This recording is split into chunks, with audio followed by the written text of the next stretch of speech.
하나님의 말씀 요한계시록 7장 1절 보겠습니다.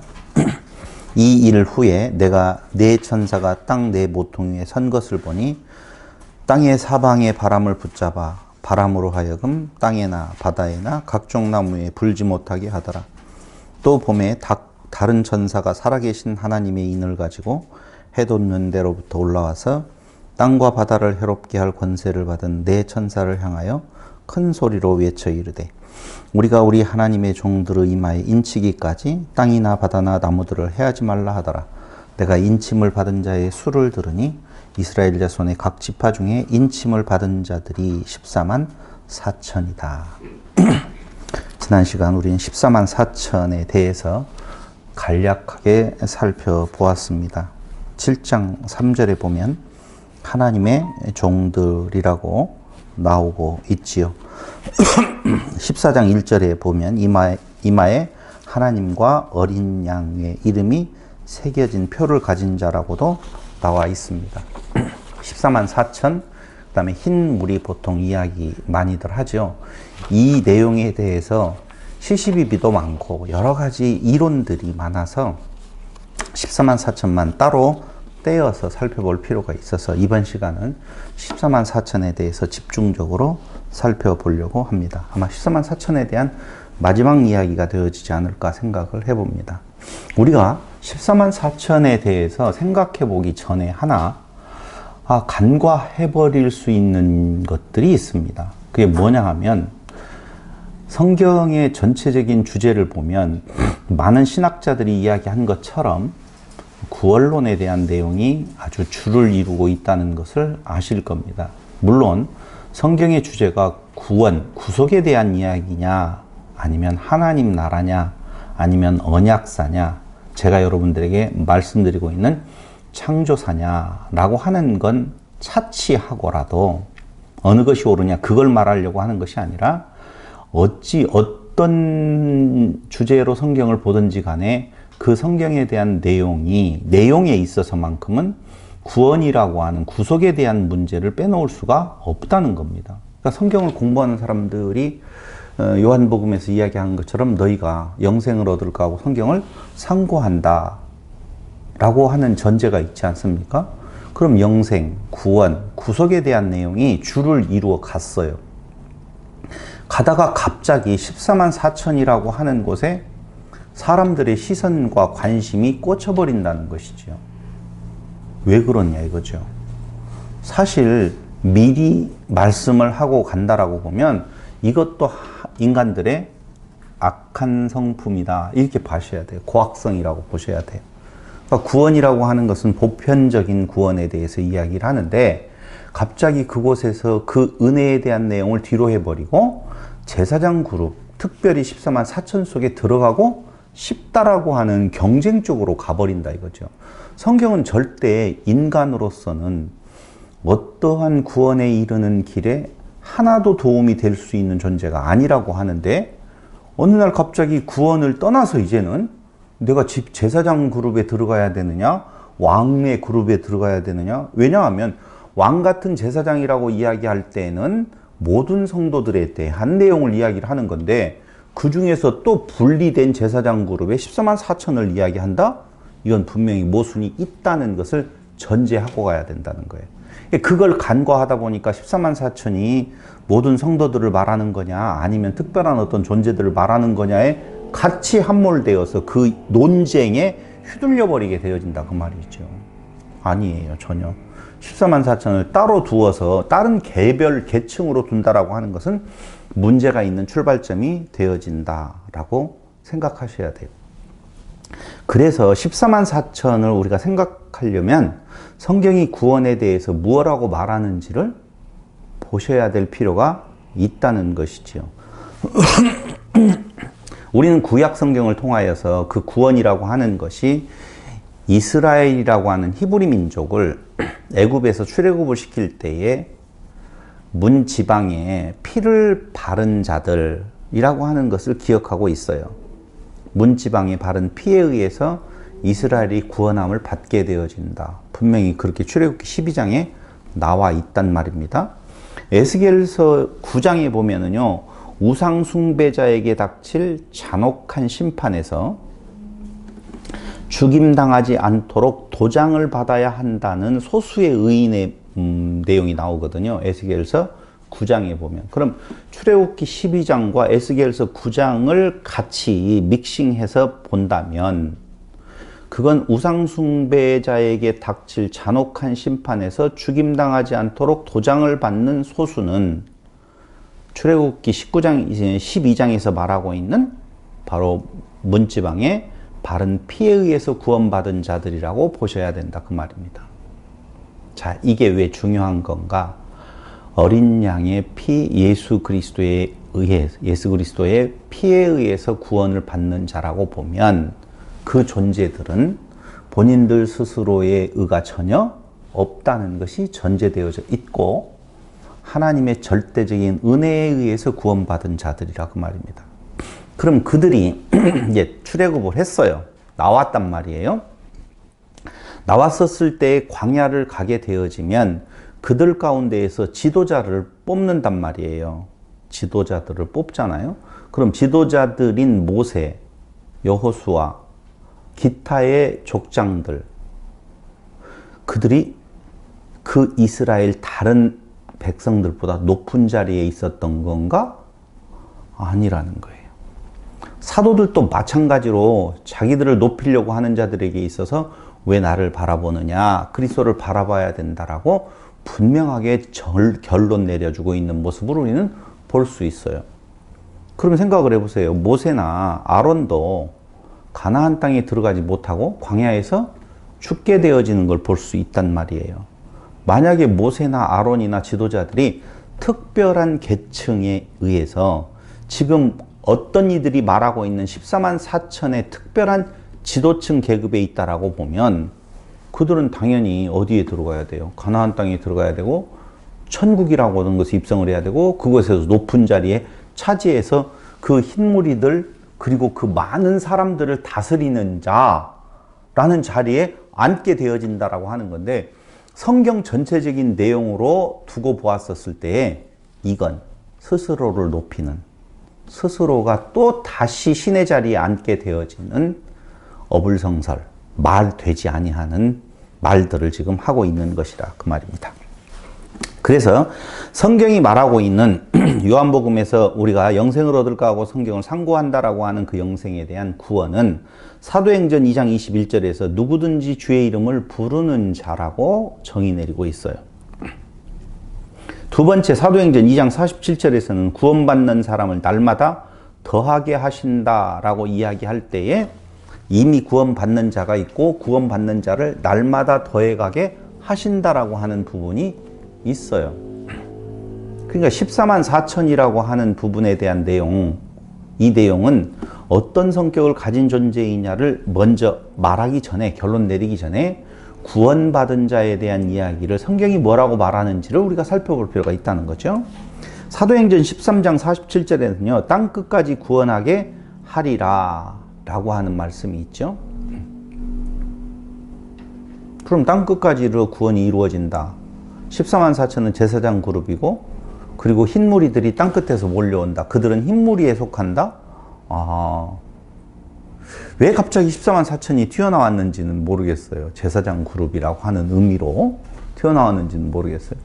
즉 사도행전 13장 47절에서 말해주고 있는 땅끝까지 구원하게 하리라라고 하는 말씀은 그 구원이 어느 특정한 곳에 머무르지 아니하고 모든 민족에게 다 아브라함에게 약속된 것처럼 모든 민족이 너를 인하여 구원을 얻으리라라고 하는 복의 근원이 되어진다라고 하는 것처럼 그 복의 수혜자들이 모든 민족 가운데 있다는 거예요.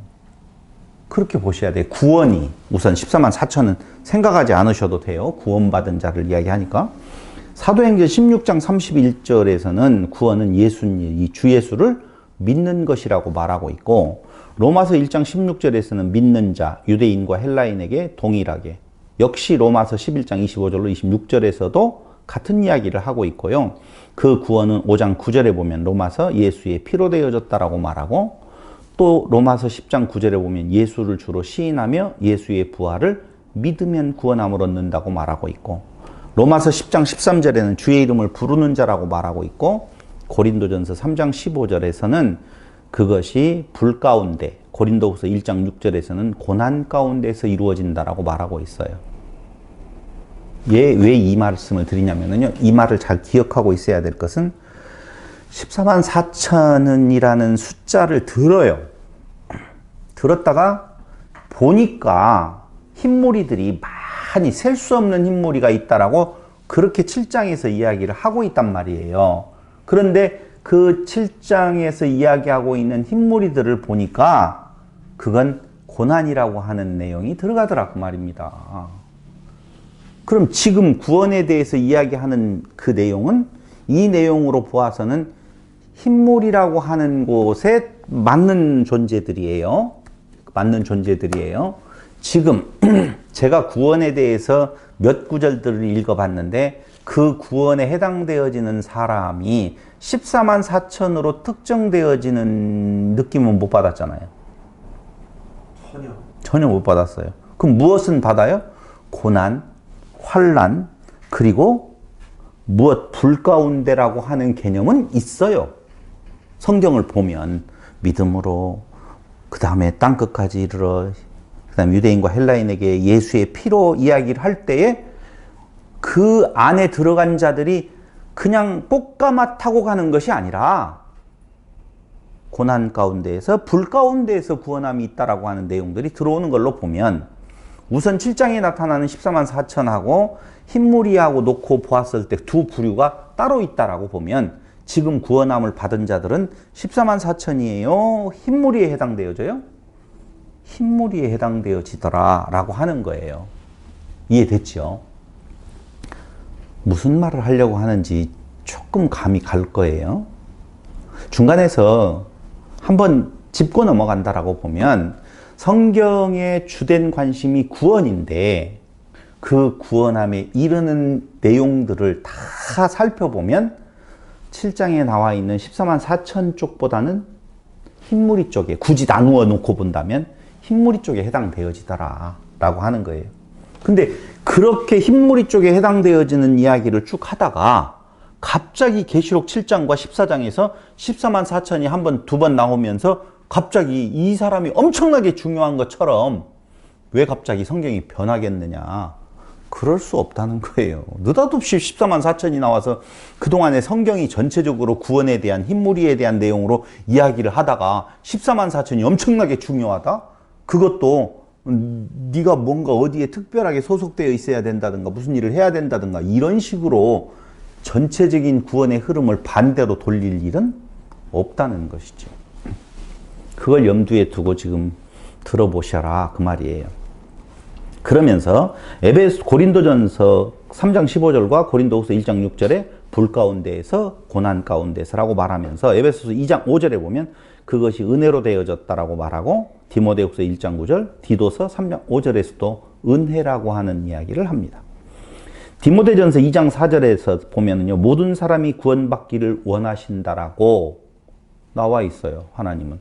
디도서 2장 11절도 그걸 말해주고 있고 히브리서 5장 9절에서는 순종하는 모든 자라고 역시 이야기를 해주고 있으며 히브리서 7장 25절에서는 예수를 힘입어 하나님께 나아가는 자라고 말하고 있어요. 그럼 이런 것들이 다 중간에 또 점검하지만 14만 4천이기보다는 그 두 가지가 두 부류가 나누어진다고 전제한다면 14만 4천에 해당되는 것보다는 흰무리에 해당되어진다 그 말입니다. 그럼 히브리서 7장 25절 예수를 힘입어 하나님께 나아가는 자가 흰무리에 해당되어진다면 그 속에 끼는 것만으로도 충분하잖아요. 안 그래요?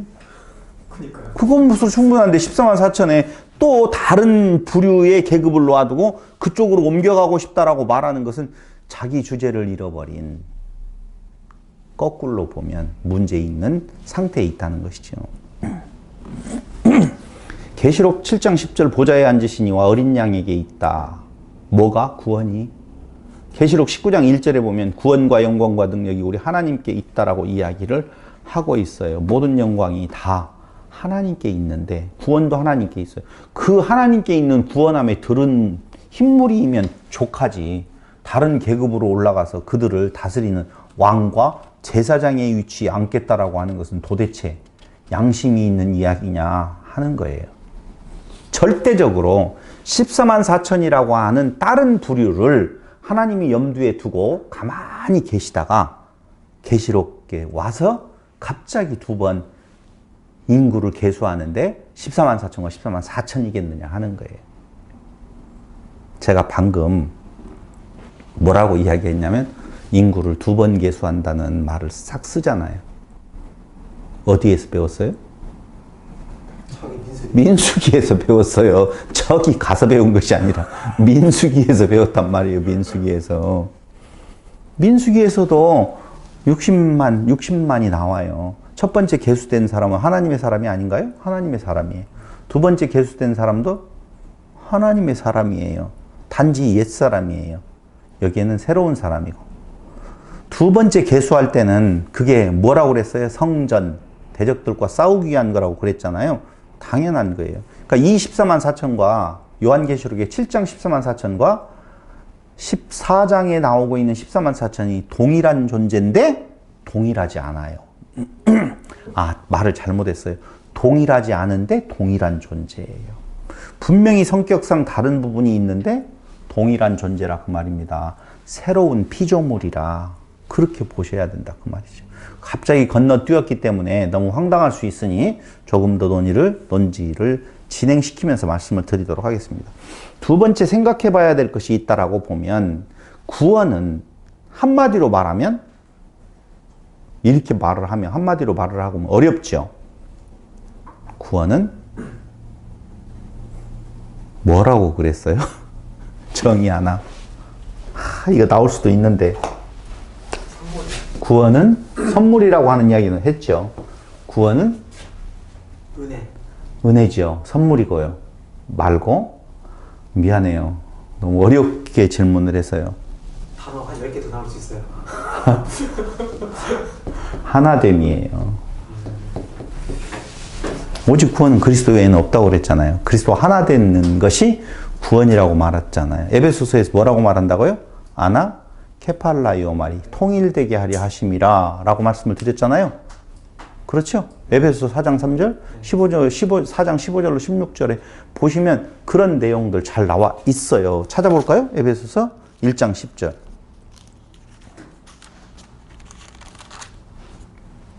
하늘에 있는 것이나 땅에 있는 것이 다 그리스도 안에서 통일되게 하려 하심이라. 통일됨, 아나, 케팔라이오마이, 하나됨이라고 말씀을 드렸어요. 에베소서 4장 3절에 보세요. 평안을 매는 줄로 성령이 하나 되게 하신 것을 힘써 지키라. 하나됨이에요. 15절로 16절 4장 15절. 오직 사랑 안에서 참된 것을 하여 범사에 그에게까지 자랄지라. 그는 머리니 곧 그리스도라. 그에게서 온 몸이 각 마디를 통하여 도움을 받음으로 연결되고 결합되어 각 지체의 분량대로 역사하여 그 몸을 자라게 하며 사랑 안에 스스로 세우느니라. 그리스도의 머리, 교회는 몸이라고 그랬죠. 성도는 그 몸의 지체라고 그랬잖아요. 그러니까 분리되어 있을 수가 없어요. 그리스도와 교회가 하나인데 따로 떨어져서 14만 4천이 제사장급수로 다스리는 자가 왕이 되어서 있다? 말이 안 맞아요. 성경에서 말하고 있는 내용과는 전혀 맞지 않아요. 우리가 성경 구절을 지금 찾을 수는 없지만 하나님과 예수가 하나요? 예수와 누가? 너희가 하나라 그랬죠. 그 하나 되게 하심이라고 이야기하잖아요. 그런데 14만 4천을 왜 꼭 띄어서 다른 쪽으로 빼려고 하느냐 그 말입니다. 그게 인간의 뭐예요? 욕심이라 그 말이에요. 그럼 조금 전에 이야기한 것처럼 성경이 말하고 있는 구원에 대한 결론은 뭐라고 말할 수 있어요? 하나됨이라고 말씀을 드렸잖아요. 그렇죠? 다른 이야기도 많이 했지만 정리해서 말씀을 드린다라고 보면 은혜, 다 이야기의 최종적인 건 그리스도와 하나됨이라 그렇게 정의를 내릴 수가 있다고 그랬어요. 그래서 이제 요한계시록으로 한번 넘어가서 이렇게 구원에 대한 내용들이 정리가 되어졌다라고 보면 요한계시록에 넘어가서 14만 4천과 흰무리를 나누고 있는데 14만 4천은 결론에 가서 봐야 되니 이제 흰 옷 입은 자들이라고 하는 흰 옷 입은 무리들을 한번 찾아볼 필요가 있다는 거예요. 7장 14절을 한번 보세요. 14절 내가 말하기를 내 주여 당신이 아시나이다. 그러니까 뭔 말이냐면요. 9절에 보면 이 일 후에 내가 보니 각 나라와 족속과 백성과 방언에서 아무도 능히 셀 수 없는 큰 무리가 나와. 산지 사방에서 지금 오고 있는데 큰 무리가 있어요. 근데 그 무리는 흰옷을 입고 손에 종려가지를 들고 보좌 앞과 어린 양 앞에 서서 큰 소리로 외쳐 구원하심이 보좌에 이렇게 쫙 지금 찬양을 하고 있단 말이에요. 그러니까 그걸 보여주면서 장로 중 하나가 13절 응답하여 나에게 이르되 이 흰 옷 입은 자들이 누구며 또 어디서 왔느냐라고 물어봐요. 요한이 내가 말하기를 내 주여 당신이 아시나이다 하니 알고도 물어봤죠. 그가 나에게 이르되 이는 큰 환난에서 나오는 자들인데, 자, 흰 옷 입은 자들은 산지 사방에서 오는 첫 번째 능히 셀 수 없는 무리라고 9절에 나오고 있죠. 맞잖아요. 대답을 하면서 갑시다. 두 번째로는요, 큰 환난에서 나오는 자들이라고, 큰 고난, 환난이에요. 7장 14절에 나와 있습니다. 그렇죠? 이 말은 지금 무슨 말이냐면요, 내 귀퉁이에서 2절에 보면 다른 천사가 살아계신 하나님의 인을 가지고 해돋는 데로부터 올라와서 땅과 바다를 해롭게 할 권세를 받은 내 천사를 향하여 큰 소리로 외쳐. 지금 내 천사가 땅 내 모퉁이에 서서 땅의 사방에 바람을 불어서 어떻게 하려고 그래요? 해하려고 한단 말입니다. 그럴 때 잠깐 있어, 지금 그 말이에요. 잠깐 있어. 언제까지? 내가 어떤 존재에게 인치기까지 지금 그렇게 되어 있어요. 그렇죠? 제가 왜 갑자기 이 말씀을 드리냐면요, 여기 14절에 보면 근데 그 인치기까지에 대한 내용의 결론은 14만 4천이잖아요. 그렇죠? 14만 4천인데 14절에 가서 보니 내가 말하기를 내 주여 당신이 아시나이다 하니 그가 나에게 이르되 이는 큰 환난에서 나오는 자들이라 그렇게 말하잖아요. 저를 보셔야 돼요. 제 눈을 보셔야지 이해가 돼요. 2절에서 환난을 지금 일으키려고 해요. 그렇죠? 내 모퉁이의 천사들이 바람을 불어서. 근데 잠깐 수도업하고 있어요. 왜냐하면 내 종들에게 인치기까지 14만 4천이에요. 근데 14만 4천은 환난하고 관계된 이야기가 안 나와요. 지금 14만 4천이 환난 가운데 있을 것이다 라고 하는 내용이 없이 그냥 14만 4천이요 하고 들려요. 들었어요? 보지 않아요? 들렸는데 그 뒤에 흰물이라고 하는 것을 보니까 그들은 누구냐 하면은 환난에서 나오는 자들이라 그 말이에요. 그러니까 이런 것이죠. 지금 내 귀퉁이에서 환난이라고 하는 바람을 지금 부르려고 하는데 잠깐 있어. 여기에 몇 명? 14만 4천의 인을 쳐야 돼. 인. 쳐. 그러고 난 뒤에는 뭐가 오겠어요? 환난이 오죠. 당연히. 인 치고 난 뒤에 환난이 이제 시작되어져요. 환난이 불면 그 환난 가운데에서 나오는 자들은 14만 4천이 나와야 돼요. 흰무리가 나와야 돼요. 15만 9천이 나와야 돼요. 누가 나와야 돼요? 14만 4천이 나와야 돼요. 당연히 인쳤으니까 14만 4천이 환난 가운데서 구원함을 입은 자들 나와요. 14만 4천이 나왔는데 그 14만 4천을 뭐라고 말하고 있어요? 지금 14절에서? 흰물이라고 나오고 있다 그 말입니다. 이게. 그러니 이게 떨어져 있는 것이 아니에요. 보니까 세어보니까 셀 수가 없이 많은 무리들이라 그 말이에요. 14만 4천이 흰물이군요. 그렇죠. 당연히 이 내용만 봐도 이 내용이에요. 환난과 환난으로 이어지는 2장의 환난과 14절의 2절의 환난과 14절의 환난을 이어보면 이 14만 4천을 들었는데 듣기만 했어요. 14만 4천이다. 들었는데 나오는 무리를 보니까 못 세겠더라 그 말이에요. 산지 사방에서 오는 자들이더라. 그렇게 표현을 해주고 있다는 거예요. 그래서 제가 지금 흰 옷 입은 자들을 분석을 해본다라고 보면 어린 양의 피에 아니 큰 환난에서 나오는 자들이라고 7장 14절에서 말하는 것은 7장 2절이 전제되었다 그 말이에요. 근데 7장 2절은 뒤에 나오는 14만 4천하고 연결되어 있잖아요. 그러니 14만 4천이 곧 누구다? 흰물이다. 세 번째 7장 14절에 또 어린 양의 피에 그 옷을 씻어 희게 되어진 자다. 이렇게 말하고 있죠. 어린 양의 피에 그 옷을 씻어 희게 되어진 자. 봐봐요. 이게 흰물에 대한 설명이에요. 14만 4천에 대한 설명이 아니잖아요. 이제까지 다른 주장하는 사람들에 의하면 흰무리는 어린 양의 피에 그 옷을 씻어 희게 되어진 자라고 하는 건데 그들의 주장대로라고 보면 그 흰무리는 어린 양의 피에 의해서 씻음받은 자들이고 14만 4천은 어떤 자인지 몰라요. 그냥 무조건 인친자예요. 그런 법이 어디가 있어요? 무슨 근거로 도대체 14만 4천에 특별한 인을 찍고 제사장으로 놓아두고 이 예수의 피에 의해서 희게 되어진 자들이 따로 또 있느냐 그 말입니다. 그럼 뭐 어떤 조건인지도 모르고 14만 4천 안에 들어가는 것이 좋겠어요? 아니면 예수의 피에 씻음받은 자가 되어지면 좋겠어요? 후자지요, 당연히. 만약에 14만 4천과 흰무리가 다른 존재라고 보면 우리의 마음, 깨끗한 말로 이미 정화되어진 우리의 마음으로 보면 제사장이고 왕이고 아닙니다. 저는 그리스도의 피에 의해서 그 구원함에 입은 은혜로 족합니다. 그럴 거 아니에요. 14만 4천 시켜달라고 말하는 것은 벌써 그 마음에 뭔가 문제가 있다는 거 아니겠어요. 14만 4천이라고 하는 존재들이 따로 어떤 조건에 의해서 이만희씨 똘마니가 되어져야만이 14만 4천이 되어진다라고 하는 말도 되지도 않는, 논리적으로도 맞지 않는, 절대 있을 수 없는 이야기라 그 말입니다. 달리 분리할 수가 없는 존재라고 하는 것이 너무 정확해요.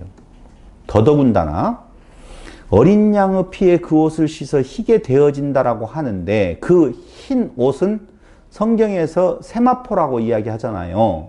그렇죠? 세마포는 계시록 19장 8절에 보면은요, 옳은, 성도의 옳은 행실이라고 말하고 있어요. 그러니 너무 정확해요. 성도의 옳은 행실이 율법이나 윤리, 도덕에 의해서 깨끗한 것을 말하는 것이 아니라 무엇? 이 어린 양의 피, 그 안에 있는 자, 그걸 믿는 자, 이렇게 보시면 돼요. 그 피로 희게 되어진 그게 옳은 행실이라 그 말입니다. 그리스도 외에는 내 죄의 해결자가 없습니다라고 고백하는 것이 성도의 옳은 행실이지 윤리와 도덕적인 행실을 말하는 거 아니다. 분명히 정의하셔야 될 필요가 있다는 것이죠. 거기에 더 중요한 것은요, 구원받은 자들이라고 7장 10절에 이렇게 나와 있어요. 큰 소리로 외쳐 이르되 구원하심이 보좌에 앉으신 우리 하나님과 어린 양에게 있도다. 다시 말씀드리면 흰무리는 어디에 해당되어진다고요? 너다 뛰니까.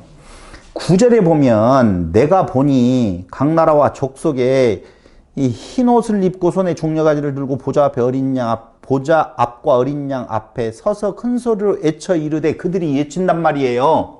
뭐라고요? 구원하심이 보좌에 앉으신 우리 하나님과 어린 양에게 있도다. 그러므로 그 흰무리는 어떤 자들이라고요? 구원받은 자들이라 그 말입니다. 구원받은 자들의 찬양이라 그 말이에요. 근데 이 구원이라고 하는 단어를 찾아보면 소테리아인데요, 구원, 구출, 보존, 안전하게 돌아옴, 뭐 이런 뜻이 있어요. 그 어떤 거예요?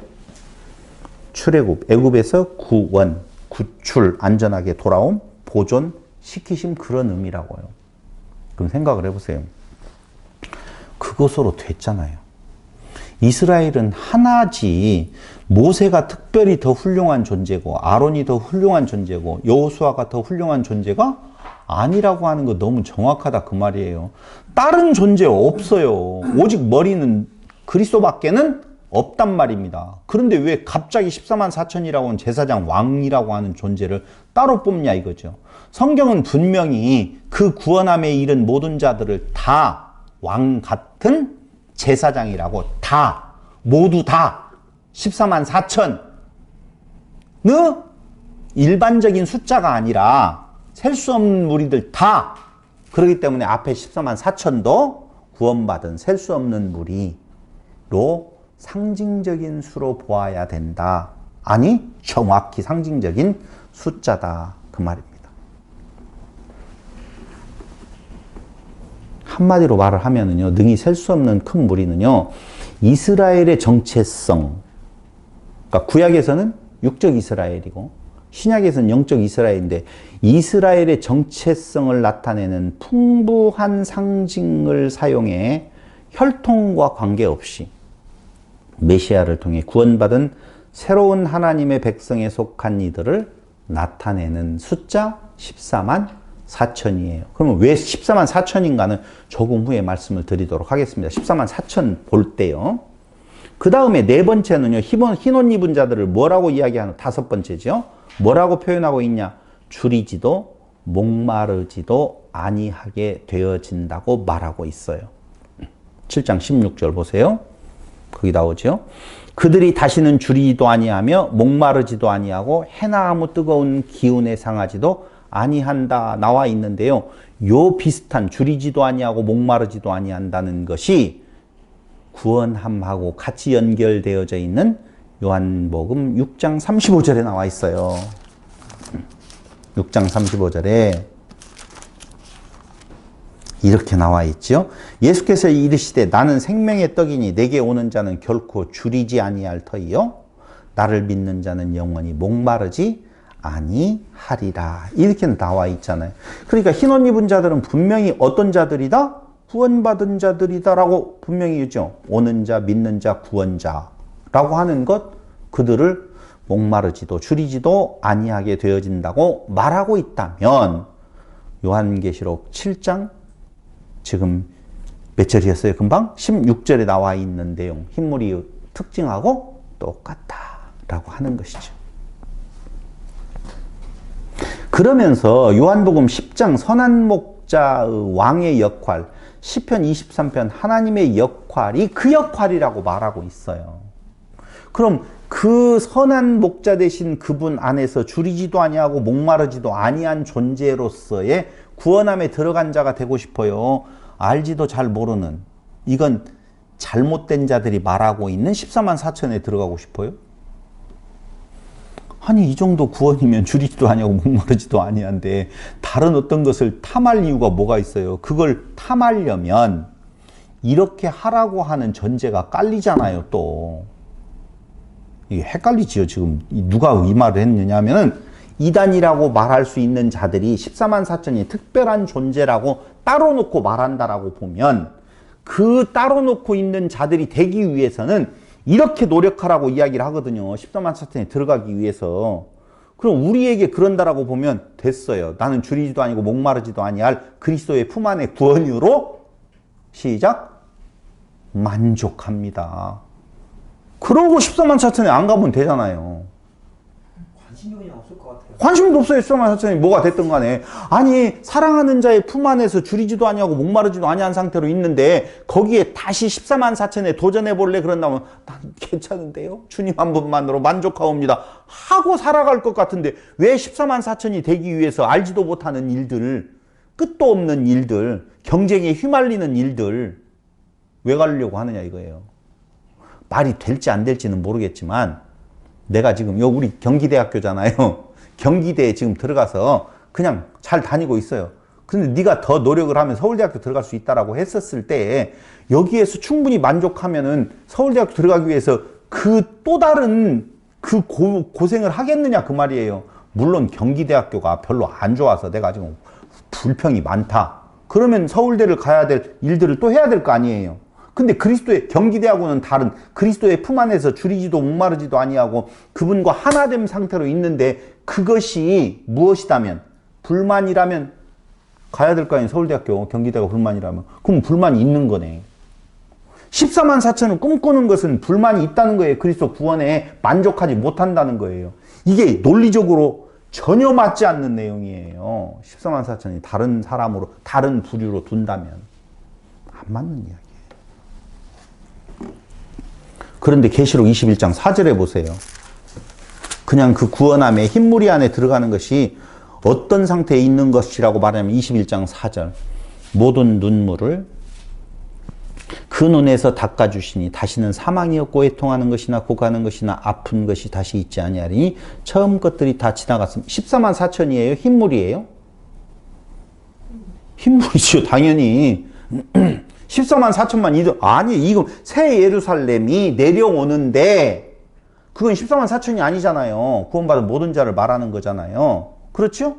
그들에게서 어떻게 해주겠다? 모든 눈물을 닦아주시니 사망, 애통, 곡, 아픈 것이 다시 있지 않다. 왜냐하면 처음 것들이 다 지나가고 무엇이 되었다?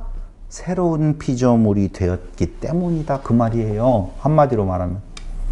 이것에 불만족스러워요? 그러면 그게 이상한 거예요. 이 상태가 불만족스러워서 14만 4천에 또 들어가야 될 거라고 생각하신다라고 보면 진짜 그건 내가 진짜 구원함에, 은혜에 의해서 구원함에 들었는지를 다시 한번 생각해 봐야 될 무서운 일이라 그 말입니다. 여섯 번째로 그 흰무리는요 7장 15절로 17절에 보니 7장 15절로 17절에 보니 이렇게 나와 있어요. 보좌 앞에 있고 성전에서 밤낮 하나님을 섬긴다라고 나와 있네요. 하나님 앞에 있는 분은 누구예요? 예수님. 내가 예수와 하나 되어 있네요. 보좌 앞에 있다고 그랬잖아요. 어린 양이. 그죠? 그럼 내가 그 보좌 앞에서 하나 되어 있는데 이것 말고 또 14만 4천으로 나가서 어디에 가서 있으려고요? 그럴 것도 없어요. 흰무리를 아주 무시하고 보는데 흰무리 엄청 중요하고 좋은 모습이잖아요, 지금. 일곱 번째로 뭐라고 말하냐면요. 계시록 19장 14절에 하늘에 있는 군대요. 희고 깨끗한 세마포 옷을 입고 백마를 타고 그를 따르고 있다라고 말하잖아요. 이 정도면 됐어요. 흰무리를 무시했어요. 네, 너무 무시했어요. 무시해도 흰무리를. 계시록 3장 4절과 5절에 보면은요. 계시록 3장 4절. 그러나 사대에 그 옷을 더럽히지 아니한 자 몇 명이 되게 있어 흰 옷을 입고, 여기 흰 옷 입고 나오죠? 흰 옷을 입고 주와 함께 다닌다는 거예요.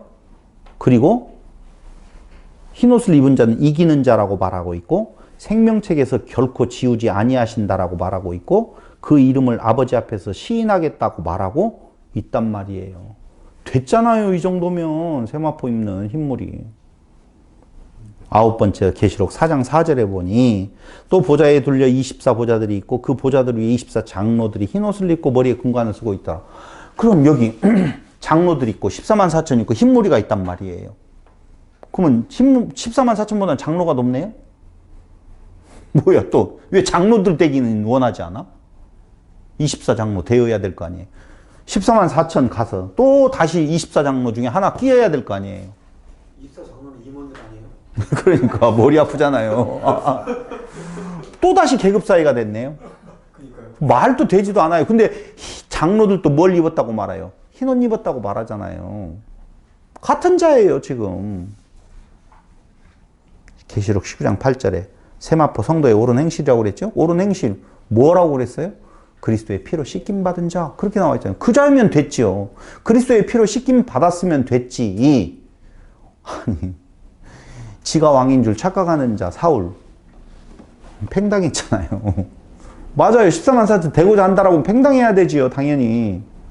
모든 자가 다 그리스도고 머리고 그 그리스도 안에서 왕과 제사장이라는 말이지. 그리스도가 왕이요 온전한 제사장이니까 그 안에서 왕과 제사장이라는 말이지. 따로 떨어져서 10고을 다스리는 무슨 왕의 권세를 주고 제사장이 되어진다. 말도 안 되는 이야기. 11번째 계시록 6장 9절에 보니 흰무리는 뭐라고 나와 있느냐? 6장 9절.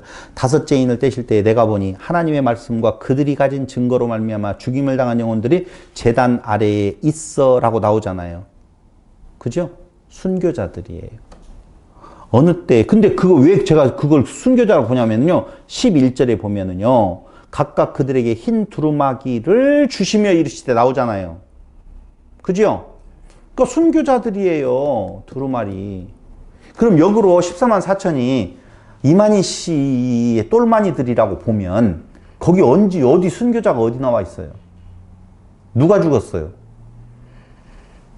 아니 신천지인 중에 죽은 자가 어디가 있어요? 여기 흰 옷 입은 무리라고 하는 내용은 누구예요? 순교자지요. 그럼 순교자보다도 한 끗발 더 높네요? 흰무리가 순교자라고 했잖아요. 그러면 14만 4천이 순교자들보다도 위에 있단 말이에요, 지금. 맞잖아요.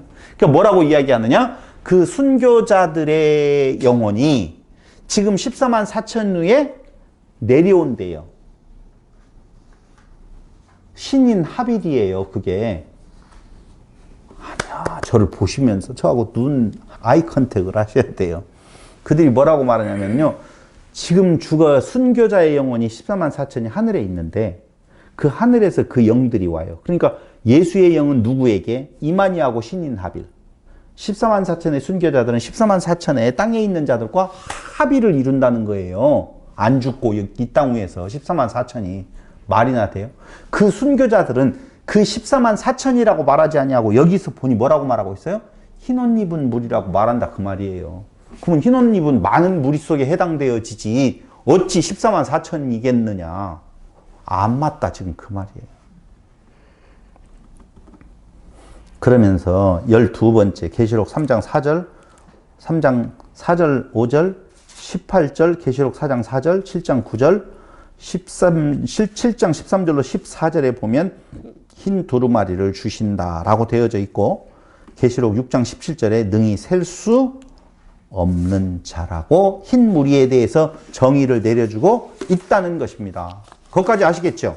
흰 무리. 자, 흰 무리로 족합니까? 아니면 흰 무리에서 더 특출한 어떤 존재가 되고 싶습니까? 흰 무리로 됐죠? 그럼 14만 4천 공부 안 해도 되겠네. 14만 4천이 누구이든 간에 아무 상관이 없다? 죄송한 말씀이지만 여기 환란이 일어날 때에 잠깐 스톱. 내가 인칠 때까지 기다리고 있어. 그리고 그 환란이 14만 4천 가운데로 지나가요. 나오는 자가 흰물이라고 보면 14만 4천은 흰물이하고 떼어서 생각할 수가 없는 존재들이라 그 말입니다. 그럼 다시 14만 4천에 대해서 뭐라고 말해주고 있는지를 한번 보자는 거예요. 자, 문제는요. 창세기 49장에 나와 있는 12지파, 신명기 33장의 12지파, 그리고 오늘 요한계시록에서 말하고 있는 12지파가 같아요? 달라요? 달라요. 여러분. 다르다니까요? 무슨 말이냐면요. 그 창세기 49장에 나오고 있는 12지파에 보면은요, 우리가 아셔야 될 것은 레위지파 들어간다, 안 들어간다? 들어가요. 요셉 지파 들어가요, 안 들어가요? 들어가요. 들어간다니까요. 들어가요. 근데 에스겔서 48장에 나오는 것을 보면은요, 땅을 분배하는데 13지파에게 땅을 분배해요. 13지파. 누구에게까지도 땅을 분배하느냐? 레위지파에도 땅을 분배해요. 봐봐요. 처음에 12지파는 레위가 들어가요, 안 들어가요? 들어갔어요. 자, 12지파는 헷갈릴 거예요. 12지파. 지금 요한계시록에서 말해주고 있는 14만 4천은 12지파에서 12,000명씩이잖아요. 그러죠?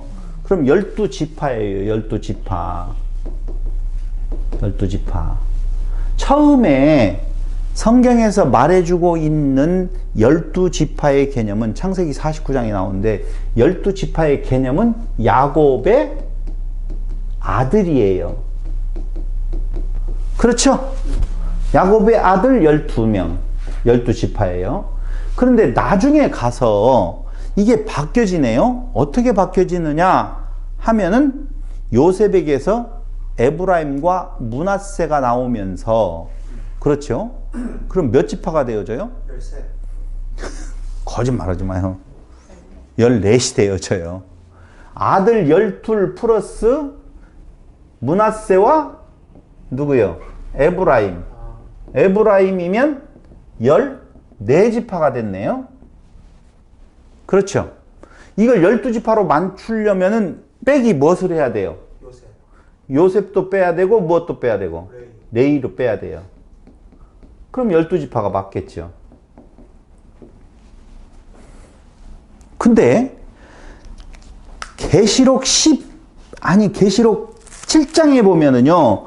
뭐라고 나오냐 하면은요. 자, 거기 납달리 지파, 므낫세 지파 나오지요? 아니요. 아까 여기 뭐라고 그랬어요? 므낫세. 에브라임과 므낫세죠? 맞죠? 맞잖아요. 네, 에브라임. 여기 므낫세 맞잖아요.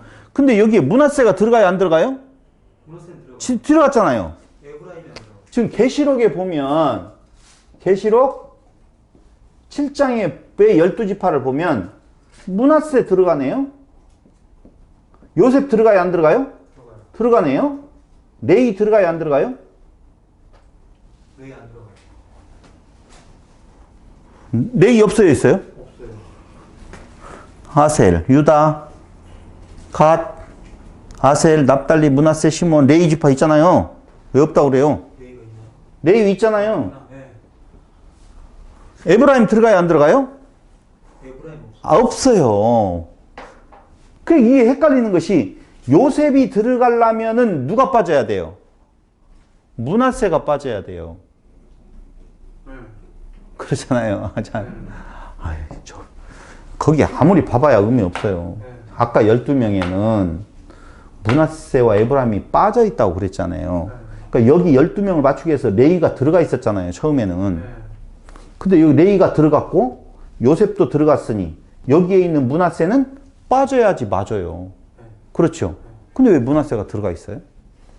므낫세가 들어가려면 요셉도 빠지고 레이도 빠지고 누가 들어가야 돼요? 에브라임이 들어가야 되거든요. 두 번째 문제 제기. 단지파에 보면 단지파가 생략되어 있어요. 아, 단이 없군요. 네, 단이 없어요, 여기에. 여기는 있는데 단은 빠져 있네요. 또? 왜 빠져요?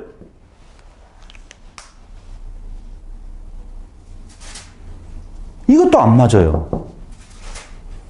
의무적으로 막 썼나? 요한이? 뭐예요, 도대체?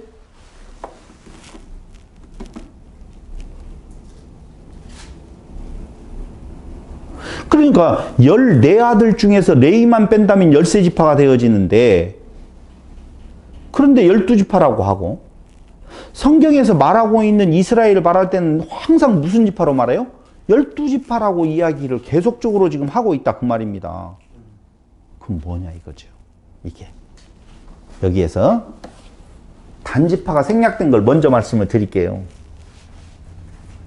단지파를 생략한 거. 유대교의 전승에 따르면 메시아의 대적이 단지파에서 나온다고 생각되었단 말입니다.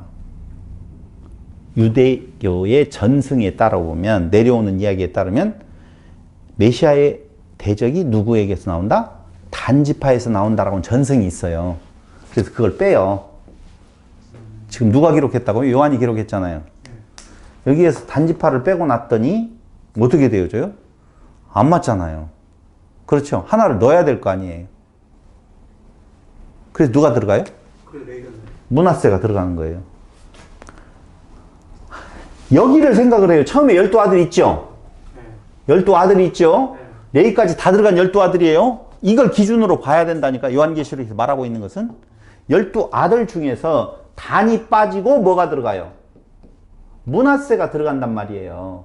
이 과정 다 필요 없고 12지파를 이야기할 때 단이 빠진 자리에 왜 므낫세가 들어간다? 므낫세가 숫자가 그때 당시에 많은 숫자라고 하는 요한의 인식 그 말이에요. 단은 무엇 때문에 빼뜨린다? 여호와의 메시아의 대적이 단지파에서 나온다고 했으니까 이건 빠지고 므낫세는 그 수에 있어서 상당한 부분에 대한 내용이 차지하고 있다라고 하는 머릿속에 들어가 있는 이것도 설이에요. 제가 그렇게 지금 이야기하는 내용도 하나의 설이라고요. 왜 그랬는지 알 수가 없어요. 분명한 것은. 그런데 제가 이렇게 지금 장황하게 지파에 대해서 설명하고 있는 이야기는 그게 그 지파의 그 실제적인 인간적인 숫자 12,000명씩 그렇게 말하는 것이 아니라고 하는 의미. 무엇을 담고 있다? 상징을 담고 있기 때문에 그 순수했던 처음에 야곱의 12아들을 기준으로 했고 그곳에서 단과 므낫세라고 하는 넣고 빼고가 여기에 있는 것은 이것은 상징수지 절대적인 숫자가 아니다. 그 말을 지금 설명해 드린 거예요. 이걸 고민해 보라는 말이 아니에요. 지금 내용은. 그래서 결국 사방에 바람이 불어오는 목적은 하나님의 종들의 구원. 그러니까 사방에 바람이 불 때에 그 고난의 시기를 거쳐서 14만 4천 흰물이라고 하는 내용을 보호하려고 잠깐 서 있으라는 거예요. 이해됐죠? 그게 뭐냐면요. 어린 양의 보호 아래 인침이라고 하는 것이죠. 출애굽에서 잘 아시면 알겠잖아요. 이제 하나님의 죽음의 그림자가 사자가 어떻게 애굽에 들어갈 때 잠깐 언제까지 기다리고 있어요? 문설주와 인방에 피 바를 때까지 기다리고 있어. 그게 인침이에요.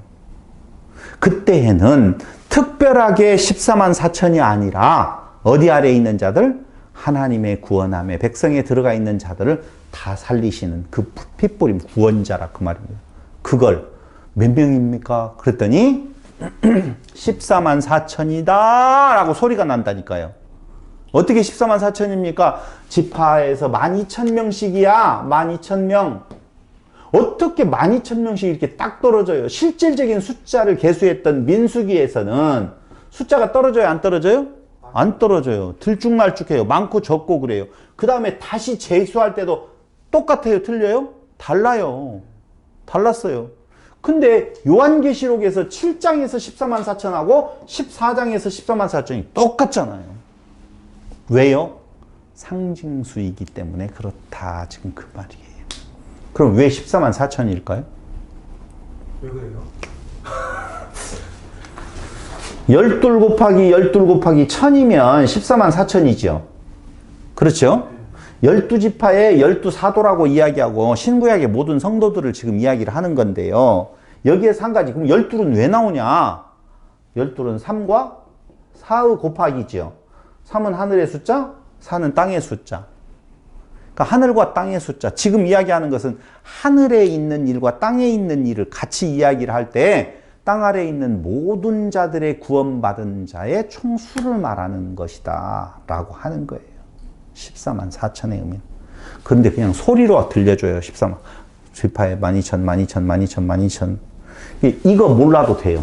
12가 무슨 뜻이고 1000이 곱해졌냐 안 곱해졌냐 이거 다 몰라도 상관없어요. 왜 이 의미를 세워놨는지. 그러나 성경을 연구하는 자들이라고 보면 히브리 민족을 연구하는 자라고 보면 이 숫자에 대한 내용이 이렇게 간다는 것 뭐 거의 다 유사하게 다 이야기를 해요.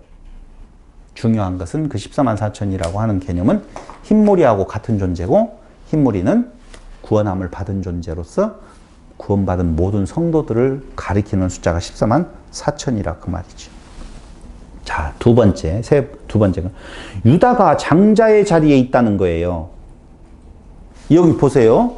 이때의 장자는 누구예요? 르우벤이죠.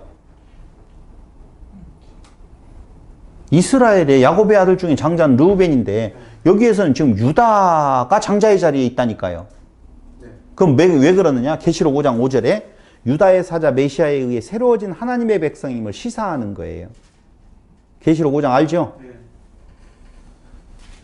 그런 의미에서 유다가 장자의 자리에 있다는 것을 이야기를 하고 있다는 것입니다. 그래서 몇 가지 문제점들을 지금 살펴보았고 저기 12아들 12지파에 대해서 이야기를 하면서 또 이 14만 4천은 14장 1절에 보니 14장 1절 같은 존재라고 그랬어요. 또 내가 보니 보라 어린 양이 시온산에 섰고 그와 함께 14만 4천이 서 있는데 그들의 이마에는 어린 양의 이름과 그 아버지의 이름을 쓴 것이 있더라. 이마에 어린 양의 이름과 그 아버지의 이름. 이것이 뭐예요? 인이에요. 됐어요? 그럼 이 입맞은 자가 곧 누구예요? 구원함을 입은 자라고 성경 계시록 앞에서 다 인친다라고 하는 이야기 다 나오거든. 또 다섯 번째로 보좌 앞과 네 생물과 장로들 앞에서 새 노래를 부른다고 나와 있어요. 그렇죠? 보좌 앞과 네 생물과 장로들 앞에 새 노래를 부른다고 그랬잖아요. 근데 아까 흰무리들이 어떻게 한다고 그랬어요? 노래 부른다고 그랬잖아요. 찬양한다고 그랬잖아요. 어딘지 모르겠어요? 흰무리 찾아가요? 다시 7장? 10절. 큰 소리를 외쳐가로되 그 앞에 흰물이 나오면서 구원하심이 보좌에 앉으신 우리 하나님과 어린 양에게 있도다 이렇게 찬양하는 내용이 보좌 앞과 네 생물과 장로들 앞에 새 노래를 부른다고 똑같이 나오고 있다 그 말입니다. 근데 그 숫자를 보니 14장 1절에 땅에서 속량함을 받은 14만 4천 명만 이 노래를 배운다라고 나와 있거든요. 배워서 노래 부르는 것은 흰무리들이에요. 14만 4천 이퀄 누구? 흰무리라 그 말이에요. 근데 그 자들은 누구냐? 여자로 더불어 더럽히지 아니한 순결한 자라고 나오잖아요. 어디예요? 4절. 이 사람들은 여자와 더불어 더럽히지 아니하고 순결한 자라. 이렇게 나와 있어요. 근데 이 여자와 더불어 더럽히지 아니한 순결한 자라고 하면은 도대체 누구를 말해요? 그럼 간음한 자들은 못 들어가나? 14만 4천 흰무리에 못 들어가나? 숫자를 계수한다라고 할 때는 뭐 때문에 계수한다라고 지난 민수기 공부할 때 말씀을 드렸냐 하면은요. 전쟁이라고 그랬어요. 전쟁과 연관되어 있다고 그랬어요. 그런데 그 전쟁에 나갈 때 신명기 23장 9절로 10절, 사무엘상 21장 5절에 보면 성전이 있었을 때에 성스러운 전쟁, 하나님의 전쟁에 나갈 군대들은 깨끗하게 아내를 멀리하고 성생활하지 말으라고 나와 있단 말이에요. 그것이 전제되어진 이야기예요. 그때에 지금 이야기하는 여자로 더불어 더럽히지 아니한 순결한 자라고 하는 말은 장가를 안 갔다든가 여자를 전혀 모른다든가 그런 의미, 뭐 간음을 했느냐 안 했느냐의 문제가 아니에요. 그럼 어떤 자가 순결한 자예요? 그리스도 되시는 참 신랑을 영접한 자라 그 말입니다. 그게 성전.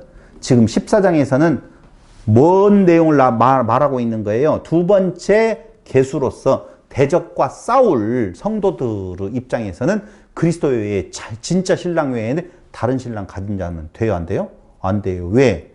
민수기에서 이야기했잖아요. 처음에 계수되어진 자 60만 나중에 계수된 자가 같은 숫자지만 다르다. 이때 싸움의 대상은 하나님이 싸워서 그들 가운데 없애주고 이때에는 그들 가운데 더러운 것이 없는 정절을 지킨 자가 되어서 누구와 대적과 싸우면 나갈 자들이라 그런 의미에서 14만 4천 지금 이야기를 하고 있는 거예요. 구도가 비슷하다고 봐요? 네, 똑같아요. 똑같아요. 그런데 그 14만 4천은 어린 양이 어디로 인도하든지 따라가는 자라고 14장 4절에서 지금 이야기를 하고 있어요. 14장 4절. 이 사람들은 여자와 더불어 더럽히지 아니하고 순결한 자라 어린 양이 어디로 인도하든지 따라가는 자며 사람 가운데에서 속량함을 받아 처음 익은 열매로 하나님과 어린 양에게 속한 자들이라고 나와 있는데요. 보세요. 어린 양이 어디로 인도하든지 따라가는 자래요. 요한복음 10장 27절로 28절. 10장 27절로 28절. 읽어드릴게요. 내 양은 내 음성을 들으며 나는 그들을 알며 그들은 나를 따르느니라. 자, 14만 4천 이야기를 하고 있는데 요한복음에서 이야기하는 것은 그를 따르는 모든 무리를 이야기하고 있어요. 내가 그들에게 영생을 주느니 봐봐요. 구원 나오잖아요. 영원히 멸망하지 아니할 것이요 또 그들을 내 손에서 빼앗을 자가 없느니라 이야기를 분명히 27절로 28절에서 나와 있죠. 근데 마태복음 16장 24절을 보세요.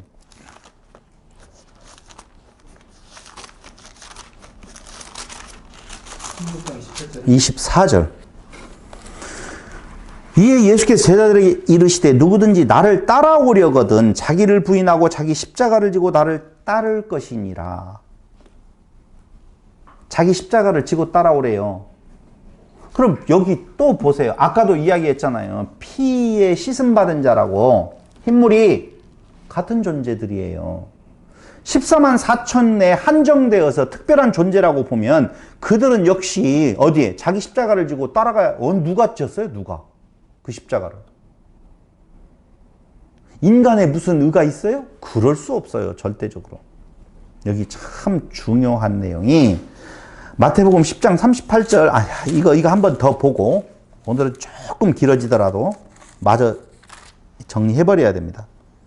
또 자기 십자가를 지고 나를 따르지 않는 자도 내게 합당하지 아니하니라. 아까 따르는 자라고 그랬잖아요. 어디를 가든지 14만 4천. 근데 여기에서 자기 십자가를 지고 나를 따르지 않는 자 합당하지 않는다고 그랬잖아요. 그럼 그들은 14만 4천 명을 이야기해요? 성도들을 이야기하는 거예요? 성도들을 이야기하는 것이죠. 100번. 예수님을 따르는 것이라고 하는 것은요. 마태복음 4장 19절, 8장 22절, 마태복음 9장 9절, 요한복음 21장 19절, 22절에 예수님께 속한 사람, 예수님을 믿는 사람이라고 나와 있어요. 그리고 예수님을 섬기는 자라 요한복음 12장 26절에 나와 있어요. 여기 중요한 우리 사건 하나 알고 있죠. 베드로는 감옥, 심지어 죽음에까지 이를지라도 따르겠다라고 맹세하는 것이 요한복음 13장 37절에 나와 있죠. 아시죠, 여러분? 모르시죠? 13장 37절 제가 읽어보겠습니다. 베드로가 이르되 주여 내가 지금은 어찌하여 따라갈 수 없나이까? 주를 위하여 내 목숨을 버리겠나이다. 따른다고 하잖아요. 목숨 버리고. 근데 거기뿐만 아니죠. 어디요? 누가복음 22장 33절에 보면 33절에 보면 그가 말하되 주여 내가 주와 함께 오게도 죽는 데에도 가기를 각오하였나이다. 오게도 가고 죽는 곳까지 가서라도 나는 따르겠다라고 이야기해요. 근데 14만 4천이 어디로 가든지 따르는 자들이라고 그랬잖아요. 지금. 근데 13장 요한복음 13장 38절에서 네가 세 번 나를 부인하리라 이렇게 말을 하거든요. 그런데 요한복음 21장 19절 보세요. 거기에 보면 21장 19절. 이 말씀을 하심은 베드로가 어떠한 죽음으로 하나님께 영광을 돌릴 것을 가리킴이 심이라라. 이 말씀을 하시고 베드로에게 이르시되 나를 따르라 그래요. 이게 베드로의 의 있어요, 없어요? 없어요. 그러니까 베드로가 어떻게 죽을 것을 알고 나를 따르라 하신다니까요. 그러니까 나를 따르라. 난 따라갈 수 있습니다. 죽음을 내대고. 아니, 넌 세 번 나를 부인할 거야. 그래 놓고는 진짜 부인하는데 예수님은 결론은 뭐라고 말해요? 베드로야 나를 따르라 이렇게 이야기해요. 21장 22절을 보세요. 예수께서 이르시되 내가 올 때까지 그를 머물게 하고자 할지라도 네게 무슨 상관이냐 너는 나를 따르라 하시더라. 다른 사람에게 관심이 있어요. 쟤는 어떻게 되어져요? 요한 지금 어떻게 되어져요? 그러니까 그가 내가 올 때까지 살아있는다는 말이 아니라 그럴지라도 넌 다른 데 관심 가지지 마. 넌 나를 따라. 이것이 진짜 중요하다 그 말이에요. 그러니까 사람들은 자꾸 쟤는 어떻게 14만 4천에 들어가 안 들어가 장로 반열에 들어가 안 들어가 나는 흰물이야 나는 그걸 받아 못 받아 이걸 자꾸 지금 생각한다니까요. 그게 아니야 지금 예수님께서 말씀하신 거예요. 오늘 똑같은 내용의 모습이 14만 4천 명의 자기들이 들어갈 수 있다. 그들의 그룹이 들어갈 수 있다고 말하는 것은 예수님의 책망받은 자들의 모습이라 그 말입니다. 중요한 건 뭐라고요? 나를 따르는 거야. 14만 4천에 내가 들어가. 야 이놈아 그 관심 빼고 나를 따라. 그 말이에요. 어떻게 하는 거?